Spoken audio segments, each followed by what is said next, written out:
The Sun City Board of Directors is conducting its annual meeting, including the budget plan for 2026, the financial plan, and we have an introduction to our new representative on the board. Sun City TV is so proud and privileged to bring this information to you, our Sun City residents. I am Tanya Flanagan, President of the Board of Directors. Other board members present today are Anna Marie Tabernack and Marty Swartz, Secretary. The annual meeting is required in our governing documents and has a different format than our quarterly board meetings. The board conducted the vote by the association membership for the deferral of community association funds for tax purposes through a virtual platform. Those results will be announced today at this meeting. In addition, the Finance Committee will present the 2026 budget and the Finance Committee's recommendation for the 2026 Community Association budget. After the budget presentation, there will be an opportunity for residents to ask questions specifically related to the proposed 2026 budget, and the board will then hold a special meeting starting 10 minutes after the adjournment of this annual meeting to vote on the 2026 budget. Next, we are moving on to the verification of quorum. Do we have quorum? Yes, we do. We do. The 2025 annual membership and fourth quarter meeting of Sun City Hilton Head Community Association is officially called to order. Are there any changes to the agenda today? Well, we're going to add announcements toward the end. So we will be making a small adjustment to the agenda, and we are going to be adding announcements right before the adjournment. Based on those, do we have any other changes to the agenda? Okay, hearing none, then we will move on, and the modified agenda is approved. Next, we will have a special introduction tab. We'll take that over. Okay, Sam. So I'd like Mr. Sam Hollis to stand. And Mary, you can support him there. Just in case all of you don't know, I'm going to read a few words that his daughter Mary sent me. Sam is a proud World War II veteran.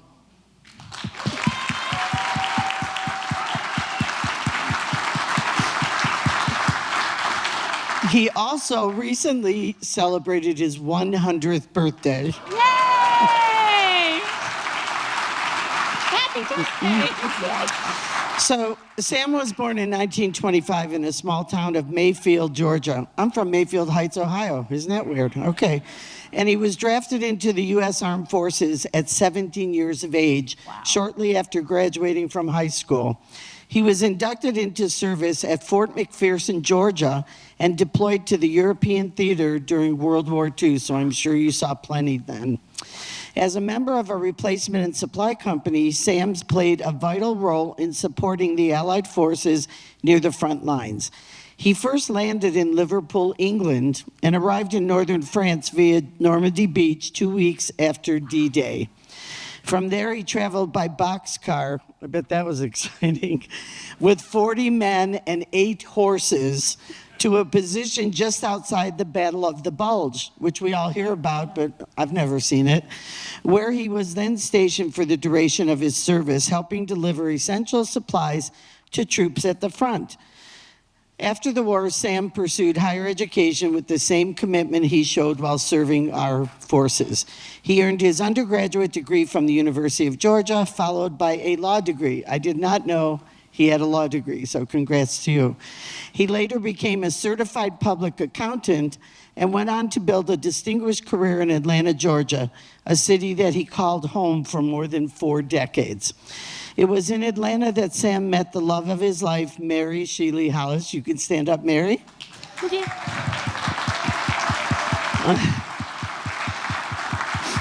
She is a compassionate and was a devoted nurse, and I understand these two are the sweethearts of their neighborhood. Everybody loves them. So Mary and Sam shared a bond that was grounded in shared values of service, dedication, and faith, and they have now been married for 69 years.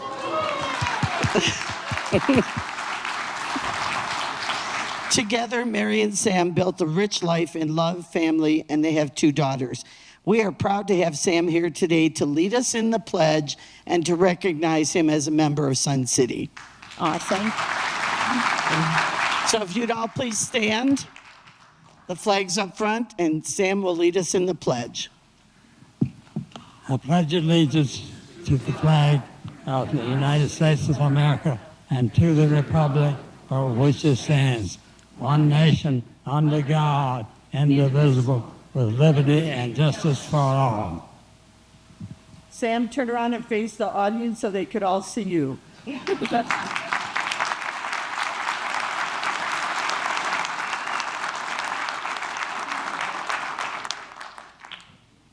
Would you like to say a few words? She has the mic.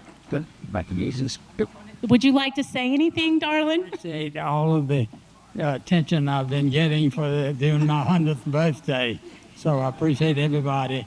And we had plenty of going on during that time. And so everybody in our neighborhood and all over has been so nice. And I appreciate it from everybody. Thank you. Well, thank you so much for being here today and doing this. And I understand you like a little red wine, just a little. So here's this for you guys, and you enjoy. And again, thank you so much for your service, and thank you for being here today. We greatly appreciate it.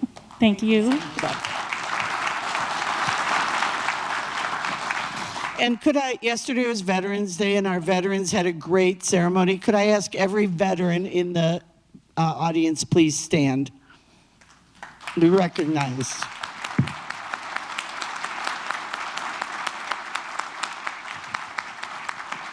Thank you for your service. Okay, that just brings a little tear to my eyes, quite honestly. So, again, thank you all for your service to our country and making this a great nation and where we are allowed to have freedom of speech and all of the wonderful blessings that we have in this country. Next, we will move on. Does the membership have any corrections to the minute from the 2024 annual membership and fourth quarter meetings? Did anybody read them? Didn't know you had homework today, did you? Hearing no corrections to the minutes, I will consider the minutes of the November 13th, 2024 Sun City Community Association annual membership and fourth quarter meeting approved as written. Next, we are moving on to announcements. Tab, I'm going to turn this over to you so you can introduce the election subcommittee. Oh, okay. I'd like to ask Wayne to come up and where's the rest of our committee? Roy and Vita.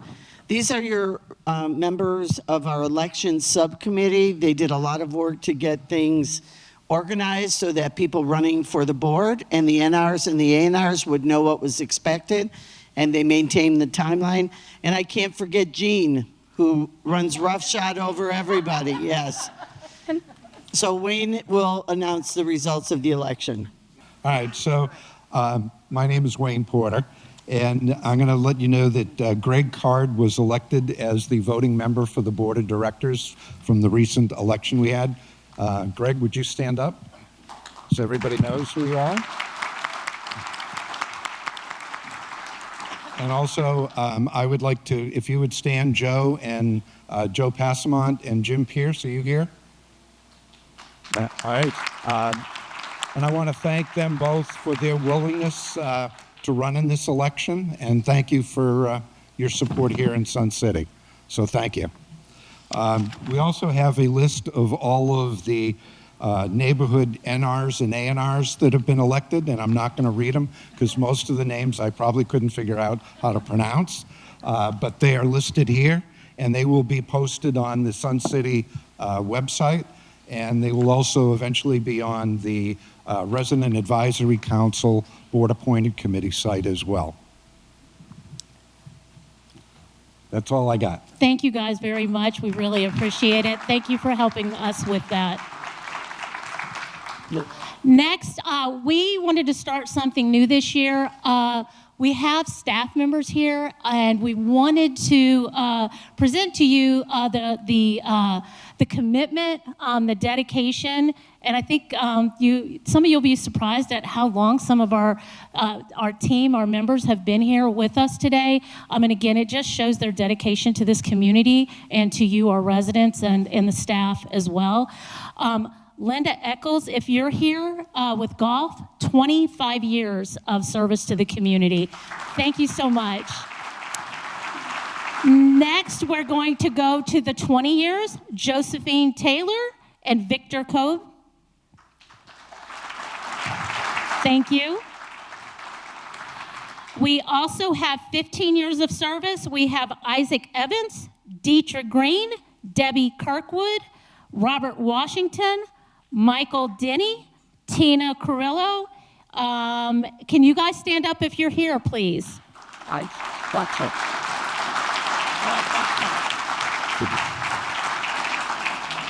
Next, 10 years of service.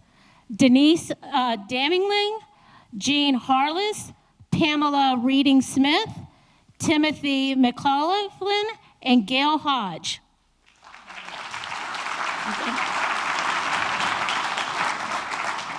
5 years, our own Miss Jean, who's standing back here with us. We also have Cassia Berwick, Karen Callahan, Santonia Chisholm, Alyssa Koch, Amanda Williams, Ciro Faraci, and Susan Berry, along with Debbie Green, Stephen Rose, Douglas Atchison, Gary Falassi, and Charles Quinn. Oh, two more, Andrea McLaughlin and Stephen Tiffault. Can you please stand up if you're here?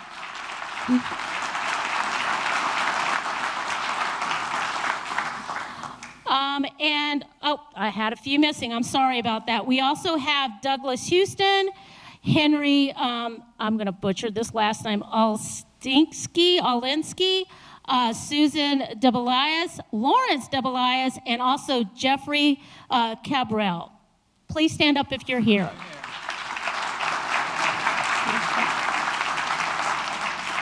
Again, I just think it's amazing that we have staff and team members here that have been here dedicated to this community 25 years, 15, 20, 10, 5.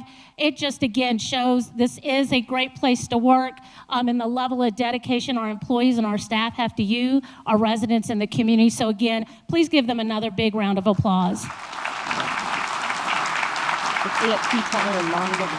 Yeah. Next, we have one more announcement that we would like to make, and I'm going to turn this over to Ms. Tabb. So would you stand up, please, Marty? Try. Stand it up. So you all have been watching Marty for the last 3 years. He serves as secretary of our board, and he's been here since 2014. He came from Maryland, and we'll forgive him for that, but it's okay. He's one of our residents now. He and his wife, Joan, who is right here in the front, moved into their home on the north side in 2014. Marty started his career as a CPA, hence his interest in our financials. He served on our finance committee, has been the liaison to the finance committee, and serves on the board. He later became a CFO for a direct mail company. Then, after his first retirement, and we've all been there, haven't we? We retire, go back to work, retire. Marty was a financial consultant when he got restless, staying home, and he started his own CPA firm. Before moving to Sun City, Marty served on the board of directors of his then Homeowners Association in Maryland. He also served on the board of the Talbot Humane Society, and he was their financial go-to guy. What a shock, right? After moving south here, he served on the board of a literacy group in Bluffton. He's been an alternate board member for you as residents and was elected to the board 3 years ago. He is a very involved member of the Temple Osei Shalom. He enjoys chess, reading, walking, playing chess, of course, getting together with friends, traveling, and watching sports. He is a member of the Money Talks Club, the Computer Club, the Car Club, the Theater Group, the Shalom Club, the Chess Club, and the Bon Appetit Club. Marty, you are busy. So the question is, what's he going to do now, since he doesn't have all of this, right? Well, his wife says as he continues to recover his health, he hopes to travel again and continue to volunteer in Sun City and outside. He is a consummate volunteer and a genuine asset to our Sun City community. So please join me in thanking Marty for serving you on this board. And your gift comes in.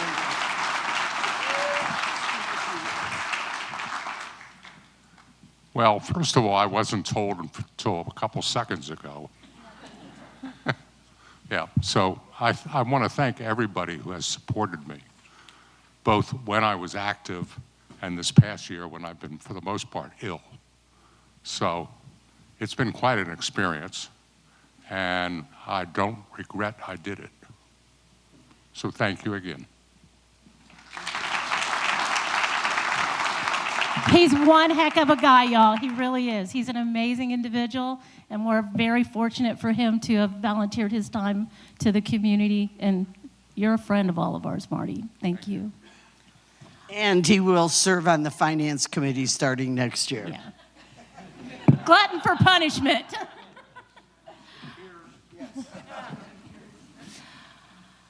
Oh my goodness. Okay, so next we are moving on to where am I at now? Announcements. So next we are going to Tab, our vice president, will now explain the ruling we asked the neighborhood representatives to vote on. So this is the one that caused a bit of consternation. Yes, confusion. And we will rectify that next year. It will be discussed at the October NRC meeting, so all the reps will understand it. And it does not go to every resident in the community. By our governing documents, your NRs take this vote. So the membership has voted on a resolution to make an election for tax purposes. This election is a blanket election and is provided as a tax planning tool under IRS Revenue Ruling 70-604. The Community Association at the end of the year has the ability to file its tax return either A, as a homeowner association, or B, as a corporation. To file as a homeowners association, no election needs to be made. In order to file as a regular corporation, the community association has to make a 70-604 election. After the year end, when all the financial statements are approved by a third-party audit firm and approved by the board of directors, the necessary tax return adjustments are made. The community association, in conjunction with the audit firm, computes the effects of filing either tax return, either as a homeowner association or a regular corporation. The audit firm, with concurrence of the board, selects which option is in the best interests of the community association. Therefore, without the 70-604 election voted on by the NRs, the community association would lose the option to choose the best method for filing our tax return. The election must be made by the membership. It cannot be made by the board of directors. We have verified with the association attorney that the neighborhood representatives may cast this vote. So a yes vote from them signifies agreement that if the association decides to file as a regular corporation, they will have the ability to utilize the provisions of IRS ruling 70-604. A no vote prohibits the association from utilizing that provision. So, go ahead. Thank you, That's a lot of Tab. You gobbledygook. still have a little bit more to I know. say. Would you now please read the resolution that the membership has voted on to make the election? Yes, and for all the lawyers in the group, this is all the whereases and therefores, okay? So the association election resolution under Revenue Ruling 70-604, excess income applied against following year assessments. It is policy number 2511.01. Whereas Sun City Hilton Head Community Association Incorporated, i.e. the association, is a South Carolina nonprofit corporation duly organized and existing under the laws of the state of South Carolina. And whereas the members desire that the corporation shall act in full accordance with the rulings and regulations of the Internal Revenue Service. Now, therefore, there's only two whereases, that's good. Now, therefore, the members by and through their elected neighborhood representatives approve and adopt the following resolution by and on behalf of the association. Be it resolved that the membership elects that if the association files as a regular corporation, it will have the ability to utilize the provisions of IRS Revenue Ruling 70-604. And be it further resolved that any excess of membership income over membership expenses for the year ending December 31st, 2025, shall be applied against the subsequent tax year member assessments as provided by IRS Ruling 70-604. Marty, will you please announce the results of the vote by the neighborhood representatives on policy number 2511.1, please? The final tally, is this coming through? Yeah, the final tally for the revenue ruling resolution was 8,455 in favor, 432 opposed. I can still count. It passed. Thank you, Marty. The revenue ruling vote count is accepted. Next, we will move to consent agenda items, which include actions taken by unanimous consent of the Board of Directors between regular board meetings and are attached to the minutes of the subsequent board meetings. Those actions are simple administrative actions and not intended for the topic requiring board discussion and community input. These policies took effect upon the date of the signature by all board members. Tab, would you please go through those consent agenda items, please? Yes. So we have policy number 2510.1, and 25 is the year it's passed, 2025. 10 is the month it was passed, and this is the first one. It was a UWC resolution approving the Second Amendment to lease agreement between Sun City Hilton Head and American Towers. This is for the cell tower. I mean, I don't know if We're trying, y'all. We really, really are trying. I don't know if it's 3 years we've been at this, but we've done a revised. They do have a lease. It's up to them. They're going through environmental things. It's still going. Policy number 2511.2 is a UWC approving entering into an agreement with GT Irrigation LLC. This is to do the irrigation on the Hidden Cypress Golf Course next year. We're going to do the irrigation and then the next year do the renovation to the greens and everything else. So it's been signed and the contract's going to go through. Policy number 2511.4 is a UWC resolution adopting the security camera access and footage use policy. So I just want to say a word about this. Our cameras, they are security cameras. You see them all over the place. They're in this building. They're all over. And something got out from one of the cameras that happened, and this is for your security. We've tightened the policy. If you are caught on camera, it's not going to be broadcast on Facebook or everywhere else. This tightens up our security, and I want to thank Joe Sheddig and the others for making this happen. AAM worked on this, so it is to protect you and other residents and guests. That ends the consent agenda. Thank you very much. Next, we will hear from Laura Reed, who will present the financial report. All right, try again.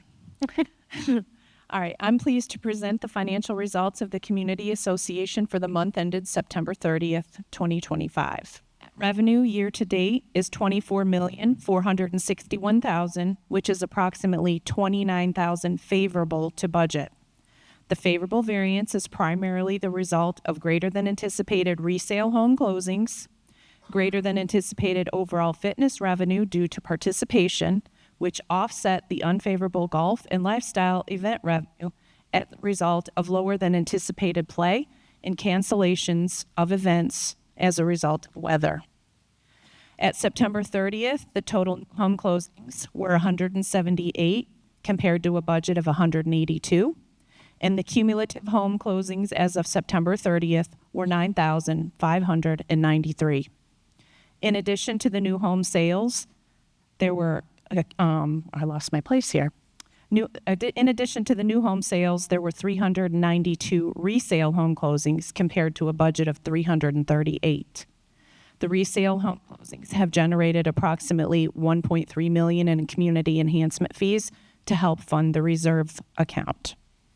Total expenses are $23,611,000, which is $588,000 less than a budget of $24,199,000, primarily due to reductions in insurance premiums, favorable golf course-related expenditures, savings in payroll due to unfilled budgeted positions, and savings recognized for payroll processing and benefits administration as a result of moving to a new PEO. The operating surplus through September 30th is $849,000 compared to a budgeted operating surplus of $233,000. Capital projects totaling approximately $135,000 were completed as of September 30th, and the projects in progress total approximately $278,000. The capital projects completed since the last report of August 31st was the parking lot area for golf and pickleball at Argent Lakes. The total capital budget for 2025 is $230,000. There are also carryover amounts from prior years of $200,000. Reserve projects completed total approximately $2,602,000, and the projects in progress total approximately $4,461,000. Reserve assets completed since the last report of August 31st include sidewalk repairs, Hidden Cypress and Oakity Creek Comfort Station renovations, the Hidden Cypress Driving Range regrass project, seal coating and repair of Hidden Cypress and Palmetto Commons parking lots, painting of the Riverbend Pier, and curb and gutter repairs within the community. Reserve projects budgeted for 2025 total $8,923,000, which includes expenditures carried over from 2024 for a total of approximately $135,000. The association cash balance is $11,837,000, including $3,584,000 of reserve cash. Accounts receivable and other assets total approximately $6,084,000, which includes $2,228,000 in accounts receivable and prepaid expenses, primarily insurance premiums, totaling $2,510,000. Plant, property, and equipment, net of accumulated depreciation, total $151,547,000, of which $136 million is property deeded or contributed by the developer, and $4,739,000 is projects in progress. Long-term investments of $22,727,000 are reserve fund investments made per the investment policy. Total assets are $192,195,000. Accounts payable, including accrued expenses, are $2,646,000. Deferred income, which is amounts billed and/or money received for goods and services not yet delivered, is $8,387,000, which is primarily the fourth quarter 2025 assessments. Total liabilities are $11,033,000, and the net assets total $181,162,000. The monthly financials can be found on the community website, and you are welcome to join us at the next Finance Committee meeting on December 10th at 9 a.m. in Palmetto Commons, or you can join online via a Zoom link that can be found on the website under the Finance Committee section. This concludes the financial presentation. Thank you. Thank you, Laura. I did notice a few people taking pictures. Please know that this will be made available to the community a little bit later on. So you don't need to really take notes. You don't need to take photos or video. This will be made available. Next, Morgan Denny, who we lovingly refer to as Mo. He is our chair of our Finance Committee, will now present the 2026 budget. Mo? Well, thank you for inviting me. I'm taller than the average guy, so when I show these slides, you may not see them. Oh, yeah, and that's the other problem. I'm too tall for the mic. Look, there's watch. Takes a lady to do it. There you go. That's her. So I'll start my hour presentation now. Well, good afternoon, Sun City. Before I address the proposed 2026 budget, I'd like to introduce the current members of the Finance Committee. We have Mike Marshall, who's the chair, Michael Klein, Jeff Brown, Don Hanson, and Dick Hanson, excuse me, and Don Martin. And Taylor's not here today, and I don't know why he's not here. I'll have to find that out. But so during the year, we worked on a number of items that, besides the budget. We annually review the finances of 1/3 of the Sun City clubs. Besides the monthly meetings, we meet quarterly with our financial advisor from Creative Planning. And everything we do is on the Sun City website under board-appointed committees to the Finance Committee.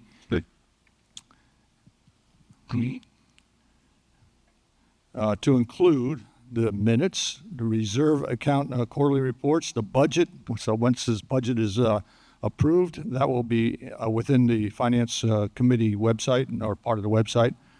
And the reserve study that's posted there now is from 2022, and the board has received another reserve study, which hopefully we'll be going over before the end of this year, and then that will also be posted.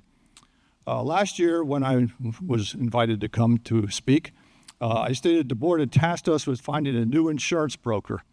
And as of January 1st, we have a 3-year contract with Gallagher for $180,000 per year as their fee. Our old insurance broker was receiving $330,000 a year. So that's $150,000 a year there. And we locked them in for a 3-year contract. So next year, when the new amenity center comes in and we have another big insurance cost, their fee will remain the same. The other aspect of this is the annual premiums. They told us during the interviews that they would save us about 15%. They saved us much more than that. Our insurance policies went down by over $1 million. And of course, you know that our insurance policies always come due on or renew on the 31st of May, right before hurricane season. And so it's 7 months of this current fiscal year and 5 months of actually next year. Another couple of things about hiring Gallagher. The day that the appointment was made by our board, they bought out the firm that had our old insurance broker. And then when they renewed the policies, instead of using the underwriter, that was actually an underwriter that was part of Gallagher, they went out to other places like Bermuda and so on and did the underwriting, which obviously saved us a lot of money. So that's something that we in the Finance Committee feel very proud of. Now, the next item, before I get to the budget, is the Finance Committee, 3 of us go off next year. And so we need some new members. And of course, Marty's going to replace the 3 of us, but we still need more. And we didn't have enough that put in to become members next year. So if you have an opportunity to go on the website and put in an application, and that will be reviewed sometime next year, because we have supposed to have 7 members of the committee and 2 alternates. So if you're so inclined, please do that. All right, page 2. Oh, I got to do this, don't I? Wait. This is page 2. Now, I know you can't see it because I'm blocking everything, right? I can see some sign. So this is what I'm going to address and present 2026 proposed budget. We obviously are a growing community, certainly the size of many municipalities. By January 1st, we have 9,663 homes, and Pulte has told us that they expect to close another 238 next year, and it was 230 for this year, and they are always on target with that. The number of resales, as Laura pointed out, has gone immensely higher than was budgeted this year. So, and we kind of modified that for next year. Our budget is built on a 3% inflation, and talking to Gallagher, we expect our insurance premiums to go up by about 5%. So, next year's proposed budget has income expenses sensitive, but over $35 billion. So we are a pretty big community. This is $2.5 million greater than last year for both revenue and expenses. And of course, by this time next year, The Sun City community will have a brand new, huge amenity center that comes with a lot of costs and personnel to staff the facility, cleaning, insurance, maintenance, etc. In fact, we've been told that the 2 new pools over there, the volume of those 2 pools exceeds all of our other pools combined. So that gives you an indication of how much that is going to cost us next year. And of course, Lifestyles will have a lot of events over there for all of us to continue to enjoy. Actually, the budget is built with the new amenity center starting first quarter next year. So it's not, I was kind of facetious when I said by this time next year. This graphically shows the revenue. Obviously, most of it comes from the assessments. And then obviously the over 9,600 homes, and continue with the 238 that will be become closed homes next year. The golf revenue over 6.7 million.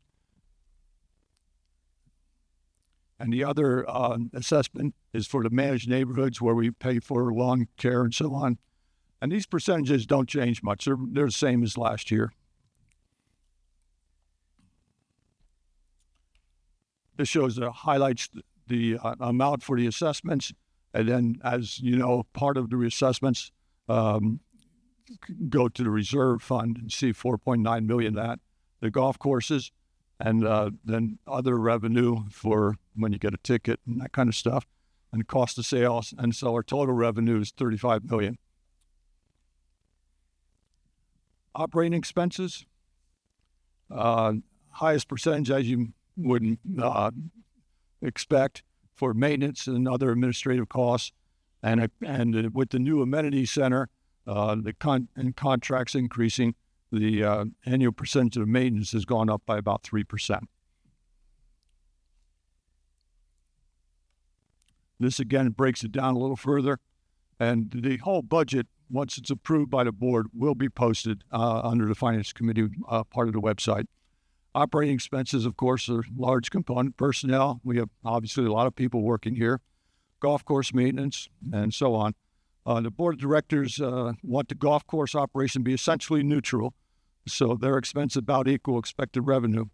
The golf rates will increase slightly, as explained by Charlie in his Monday town hall. Very modest, growth in our expenses. He did a wonderful job. He created a traffic jam, as you always do. A lot of people came to his presentation, and the golf courses, of course, had the Oconee Creek was renovated this year, and we had some trouble with hidden cypress and so on. So what Charlie has done in his staff, the next year is for Oconee Creek, limited the times and some of the tee times and play. And so that will draw the revenue down a little bit. So there may be a little bit of extra expense for our golf courses. And I'll explain a little later, is another project in the reserve fund. Here's what you really came for: annual assessment. I have the 25 and the 26 annual assessments. You'll see it's going from this year, 2,688 per year, to 2,820. And that's only $11 per month, $132 per year. The reserve fund contribution will stay the same at 42. Normally, we'd like to have 20% of revenue into the reserve fund, and this would be 17.9%, but it's offset, as Laura pointed out. The resales of our houses make that up, so it'd be 20%, and our resales have gone up pretty dramatically.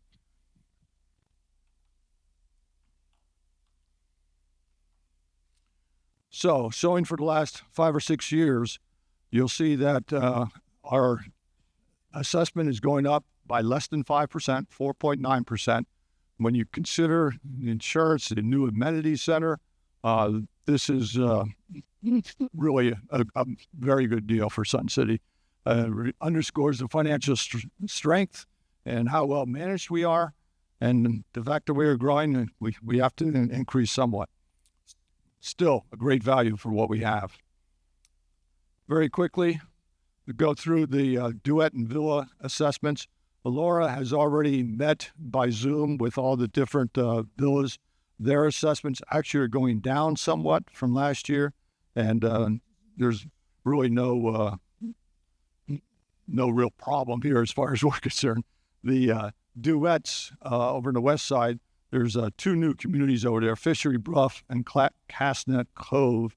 And the Castnet Cove, neither one of them are fully developed yet, but they're a little different than the rest of them in terms of insurance and so on. For our managed neighborhoods, Argent 2, of course, is the north side. Both the contracts for Brightview and Greenery increase each year. Consequently, the assessment's going up a little bit. So, for example, the last 2 items there, Argent 2 and Sun City West, the monthly assessment goes from $71 per month to $72.25, $15 increase. And if you've ever paid for lawn care, that's a lot less than most people would expect. Turning to the reserve budget. The reserve budget, you see the $7.6 million, and we'll have about that much come in revenue between the assessments and then the resale of the homes. So $7.6 million is a good figure for our use of expenditures for the reserve out of reserve fund.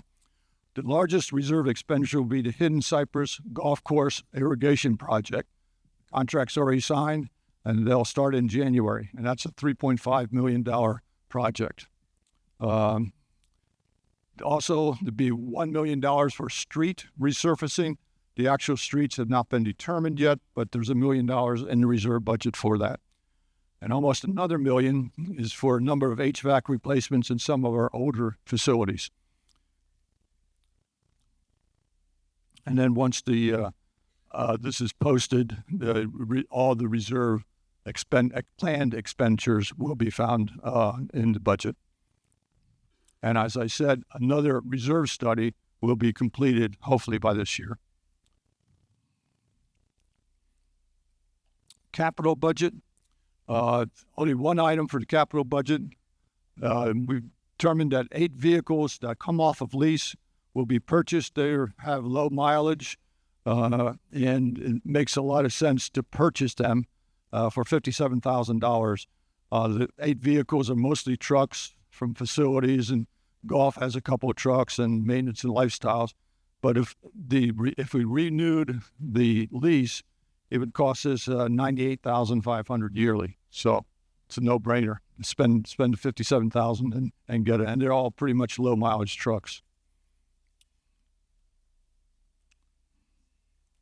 So I've already discussed how important I feel that the Board of Port and Finance Committee is and the job we do in supporting the community. We went over several drafts with the board and Laura, and some changes were made. What I've presented shows that our community is very well run, financially very sound, and we do expect that both the operating reserve budgets for 2025, as Laura pointed out, will come in with a surplus. And of course, some of that can be applied to the 2026 budget. So as the chair of the Finance Committee, I recommend the proposed 2026 budget prepared by our superb management staff and reviewed by the board and our committee be approved today by the board of directors. Thank you.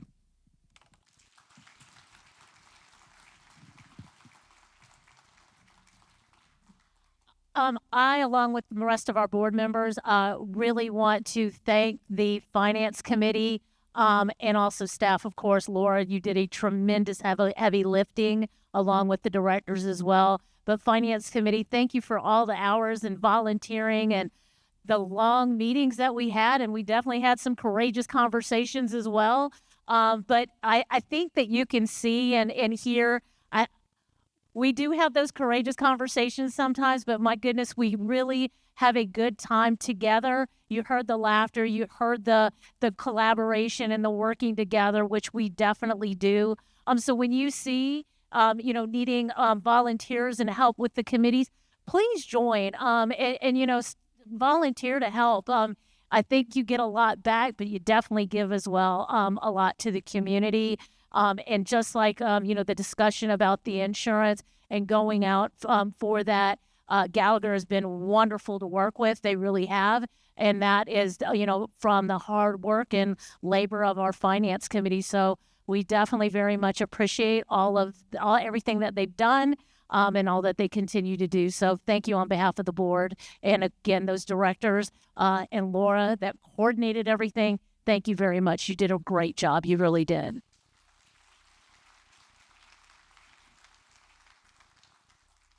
So we heard that the 2026 budget has been recommended for approval.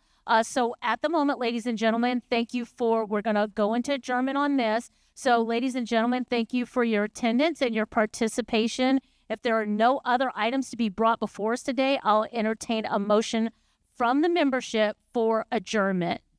Do I have a move? Do I have a second? Okay, all right. Then we will go ahead and everybody signify by saying aye to adjourn the meeting. Any opposed? Okay, good. We will definitely adjourn the meeting. We will have a special meeting of the board of directors here in about 10 minutes. Greg, congratulations on being newly elected as the next member of our board of directors. So you probably want to just take a breath in a moment and tell us, how does it feel? This was something that you really wanted to do. It is, and my committee put a lot of work into it, but I'm both grateful and I'm also in awe, because it's one of those things that how many people support you, and we made it work. Any particular people you'd like to call out in your committee that helped you out? You know what? If I do that, I'll forget somebody and I'll get in trouble. So I'm just gonna. There were 16 people on my committee, and so they put a lot of work into what we did. You know, it's awesome to sit there and look at the figures that they were showing, the millions of dollars, and that is something that you felt that you would really like to take on. Well, in my working career, I actually did budgets bigger than that. So it's in my wheelhouse, in my comfort zone, we'll call it. And so I'm confident that I'm up for the task. Now, I just had a chance to meet your wife, Pat, and I asked her how she felt about all of this, and she said, fine, I'm turning it all over to him. She says that out loud, but however, I'll probably get schooled when I get home. Well, congratulations and thank you. I hope we get to hear from you again as you proceed with your career here. I'm sure you will, and 3-year commitment, I'm going to have some more opportunities to speak with you. Good. We'd love to hear this. We want to get that news out to our neighbors. I appreciate your time.